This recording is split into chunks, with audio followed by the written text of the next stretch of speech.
આખું પરિવાર ગભરાઈ ગયું અને એમને કોઈએ ગાઈડન્સ આપ્યું અને મોરબીથી તેઓ અમારી હોસ્પિટલમાં એને લઈને આવ્યા. હું ડૉક્ટર સંદીપ મોડ કેડી હોસ્પિટલમાં ન્યુરોસર્જન તરીકે ફરજ બજાવું છું. આજે આપણે વાત કરીશું એક 7 વર્ષના બાળકની.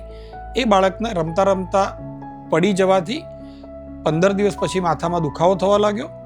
એના માતા પિતા એને બાળકોના ડૉક્ટર જોડે લઈ ગયા. ડૉક્ટર સાહેબે દવા લખી આપી અને છતાં પણ માથું દુખવાનું ફરિયાદ ચાલુ રહી.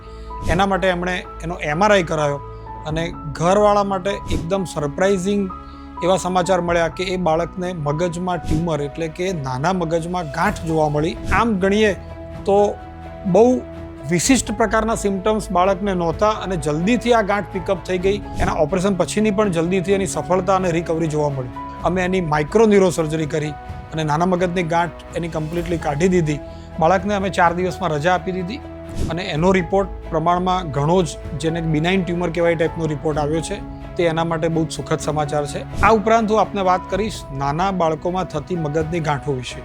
જનરલી નાના બાળકોમાં નાના મગજના એરિયામાં ગાંઠ વધારે પ્રમાણમાં જોવા મળતી હોય છે અને એમાંની લગભગ 50% ગાંઠ કે જે કેન્સરવાળી ગાંઠ પણ હોઈ શકતી હોય છે.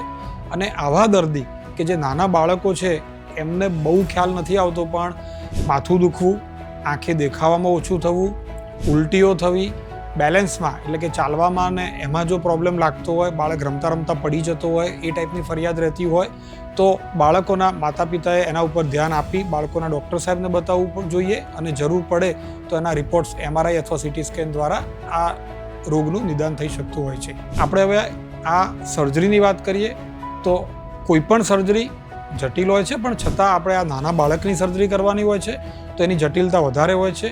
ફોર્ચ્યુનેટલી આપણી જોડે દરેક જાતના સાધન સામગ્રી છે કે જેની અંદર અમે શરૂઆતના ભાગમાં ખોલી અને પછી માઇક્રોસ્કોપથી એટલે જેને માઇક્રોસ્કોપિક સર્જરી કરીએ છીએ અને એના દ્વારા જ્યારે આ બધા ઓપરેશન કરતા હોઈએ છીએ તો રિઝલ્ટની સફળતા આવા જટિલ ઓપરેશનોમાં પણ ઘણી બધી સારી મળતી હોય છે. સર્જરી આવે એટલે ફક્ત સર્જન નહીં પણ જ્યારે ત્યારે આવા નાના બાળકોનું ઓપરેશન હોય છે ત્યારે એક ટીમવર્ક તરીકે અમે લોકો કામ કરતા હોઈએ છીએ. અમારી ન્યુરોસર્જનની ટીમ છે. એના સિવાય અમારા ન્યુરો એનેસ્થેટિસ્ટ હોય છે અમારી જોડે.